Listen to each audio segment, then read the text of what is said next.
جنت میں جائیں گے. تو توہمات کی دنیا, تعویذ جائز ہے مگر عزیمت کے خلاف ہے. گنجائش ہونا الگ چیز ہوتی ہے.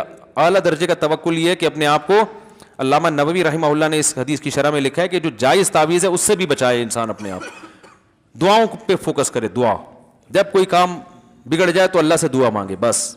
یہ زیادہ بیوہ عورت اپنے بیٹے کی وجہ سے دوسری شادی نہ کرے, اسے پالنے پوسنے میں زندگی لگا دے اور شادی کے بعد اس کی بیوی اور ماں کی نہ بنے, تو کیا وہ اپنی بیوی کو ماں سے الگ رکھ سکتا ہے؟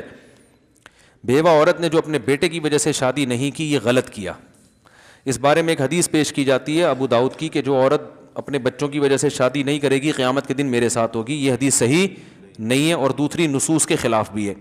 قرآن میں بے نکاحوں کو نکاح کی ترغیب دی ہے, اس میں بیوہ بھی داخل ہیں, طلاق یافتہ بھی داخل ہیں, مرد بھی داخل ہیں, عورتیں سب داخل ہیں اس میں. تو جو بھی بغیر نکاح کے ہو اس میں قرآن نے اس کو ترغیب دی ہے کہ وہ کلے زندگی, بولو بھائی, اکیلے زندگی نہ گزارے. تو اور احادیث میں بھی. باقی اگر عورت کو یہ خطرہ ہے کہ میں نے اپنے بیٹے کی موجودگی میں کسی سے نکاح کیا تو میرے بیٹے پر ظلم ہو سکتا ہے, سوتیلا باپ, اس وجہ سے نہ کرے, تو کسی عارضے کی وجہ سے کوئی نہ کرے تو وہ ایک الگ بات ہے. لیکن بہرحال عورت کو ترغیب یہی ہے. اب یہی ہوا ہے نا, انہوں نے خود شادی نہیں کی, ان کو شوہر نہیں ملا, مزید اولاد بھی نہیں ملی. مزید اولاد ہوتی, ان کا شوہر ہوتا تو آج شوہر پال رہا ہوتا. اولاد ہوتی, یہ والا نالائق ہوتا تو دوسری, ایک بہو نالائق ہوتی, دوسری لائق ہوتی.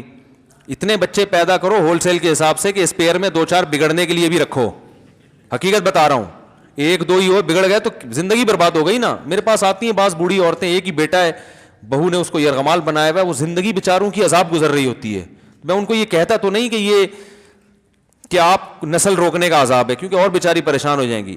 بعض دفعہ قدرت کی طرف سے بھی اولاد نہیں ملتی, لیکن آج کل تو خود سے روکی جا رہی ہے. اس کا پھر خمیازہ بھگتنا پڑتا ہے بڑھاپے میں, سمجھ رہے ہیں. تو ماں کی نہ بنے تو کیا بیوی کو ماں سے الگ, ہاں ماں سے الگ رکھ سکتا ہے, لیکن ماں کے ساتھ جا کے پھر ٹائم زیادہ گزارا کرے تاکہ اس کو تنہائی محسوس نہ ہو. مفتی صاحب, شریعت کے مطابق حق مہر کتنا ہونا چاہیے؟ جو میاں بیوی میں آپس میں طے ہو جائے, اس میں شریعت نے کوئی پابندی نہیں لگائی ہے.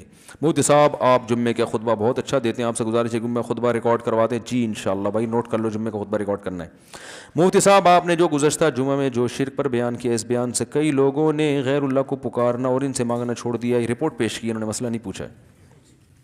مفتی صاحب وہ 70,000 کون لوگ ہیں جو بنا حساب کے جنت میں جائیں گے؟ حدیث میں آتا ہے جو تعویذ گنڈے نہیں کرتے تھے, رقیہ نہیں کرتے تھے اور اللہ پہ توکل کرتے تھے, ایسے 70,000 لوگ جنت میں جائیں گے. تو توہمات کی دنیا, تعویذ جائز ہے مگر عزیمت کے خلاف ہے. گنجائش ہونا الگ چیز ہوتی ہے. اعلیٰ درجے کا توکل یہ ہے کہ اپنے آپ کو, علامہ نووی رحمہ اللہ نے اس حدیث کی شرح میں لکھا ہے کہ جو جائز تعویذ ہے اس سے بھی بچائے انسان اپنے آپ. دعاؤں پہ فوکس کرے, دعا. جب کوئی کام بگڑ جائے تو اللہ سے دعا مانگے, بس. یہ زیادہ بہتر ہے. Thanks for watching. Don't forget to like, comment, share and subscribe to Mufti Tariq Masood Speeches channel.